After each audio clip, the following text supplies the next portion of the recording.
जिंदगी में उम्मीद का साथ मत छोड़िए, क्योंकि जिसने उम्मीद का साथ छोड़ दिया तो फिर जिंदगी उसका साथ छोड़ देती है। मोहनिया नाम के जंगल में बहुत सारे जानवर रहा करते थे।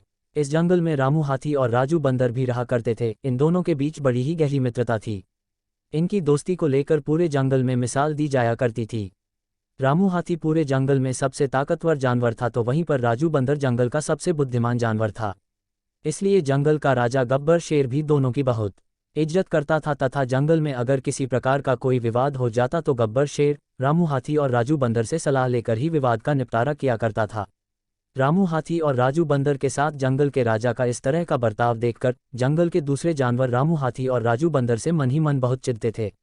राजू बंदर के परिवार के दूसरे बंदर राजू के खिलाफ कई बार षड्यंत्र कर चुके थे। वहीं दूसरी तरफ रामू हाथी के परिवार के दूसरे हाथी भी रामू और राजू की दोस्ती को तोड़ने का बहुत प्रयास कर चुके थे, लेकिन फिर भी दोनों की दोस्ती नहीं टूटी।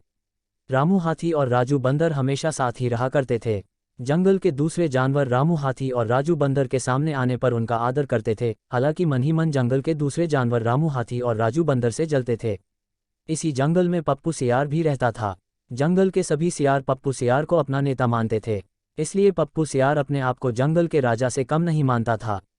वह जंगल के राजा गब्बर शेर को हटाकर जंगल में अपना शासन लाना चाहता था, लेकिन उसके इस सपने के बीच कई बार रामू हाथी और राजू बंदर आ जाते थे, जिसकी वजह से कभी भी पप्पू सियार का सपना पूरा नहीं हो पाया। इसलिए पप्पू सियार का लक्ष्य रामू हाथी और राजू बंदर की दोस्ती को तोड़ना था। पप्पू सियार ने पूरे जंगल में खुफिया तौर पर यह खबर फैला दी कि जो भी जानवर रामू और राजू की दोस्ती को तोड़ देगा उसे पप्पू सियार जंगल का महामंत्री बनाएगा। लेकिन कोई भी जानवर रामू हाथी और राजू बंदर की दोस्ती को तोड़ने में सफल नहीं हो पा रहा था। ज्ञानवर्धक कहानी सर्वश्रेष्ठ कौन है। जंगल में आए दिन कोई ना कोई षड्यंत्र जरूर होता रहता था, लेकिन रामू हाथी और राजू बंदर की दोस्ती में कभी भी कोई दरार नहीं आई। जब जंगल में ये सब हो रहा था तभी एक नया जानवर उस जंगल में रहने के लिए आया। ये जानवर एक छोटी सी गिलहरी थी। गिलहरी का छोटा आकार देखकर जंगल के दूसरे जानवर उस गिलहरी से दोस्ती नहीं करना चाहते थे, लेकिन रामू हाथी और राजू बंदर ने गिलहरी को अपना दोस्त बना लिया। गिलहरी भी हाथी और बंदर के साथ दिन भर रहा करती थी, जिसकी वजह से गिलहरी को हाथी और बंदर की सब अच्छी और बुरी बातें पता चल गई। धीरे धीरे समय बीतने लगा और गिलहरी को पप्पू सियार के द्वारा घोषित इनाम के बारे में पता चला। इस घोषणा में रामू हाथी और राजू बंदर की दोस्ती को तोड़ने की बात कही गई थी, और जो व्यक्ति इस दोस्ती को तोड़ेगा उसे जंगल का महामंत्री बनाया जाएगा। इस घोषणा को सुनकर गिलहरी के मन में लालच आ गया। गिलहरी रामू हाथी और राजू बंदर के साथ काफी समय तक साथ रही थी, इसलिए वह रामू हाथी और राजू बंदर दोनों के ताकत और कमियों को अच्छे से जानती थी। इसलिए उसने रामू हाथी को राजू बंदर के खिलाफ भड़काया और राजू बंदर को रामू हाथी के खिलाफ भड़काया। गिलहरी ने राजू बंदर को झूठी बात बताई कि रामू हाथी ने एक बार मेरे से कहा था कि राजू बंदर की इस जंगल में कोई हैसियत नहीं है, लेकिन मेरी ताकत के कारण इस जंगल के दूसरे जानवर उसकी इज्जत करते हैं। ये सुनकर राजू बंदर आग बबूला हो गया।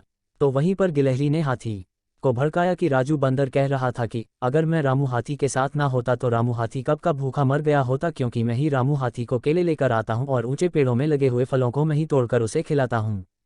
यह सुनकर रामू हाथी भी गुस्से से लाल हो गया।